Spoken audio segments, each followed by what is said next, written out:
লোকটি জিম করতে গিয়ে দেখুন কি হয়, গেছে উল্টে পড়িয়ে। টাকা দেখতে কেউ দেখিস কিনা কি বেতাটায় না পাইলো।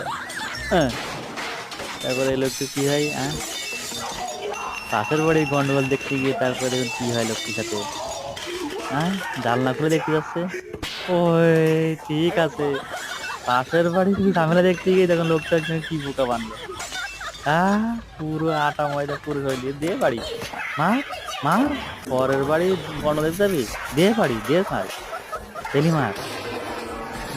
সাইকেল নিয়ে বুঝবি, সাইকেল নিয়ে আর সময় পাচ্ছে না, দিয়ে দো। আয় মোরগ লড়াই খেলি, আয় আয় আয় আয় আয়। হ্যাঁ, দে কুতো। আয় মোরগ লড়াই খেলি। এবার মেয়েটা দেখেন কি করে, দে লাথি পানিতে দে। ঠিক আছে। হ্যাঁ,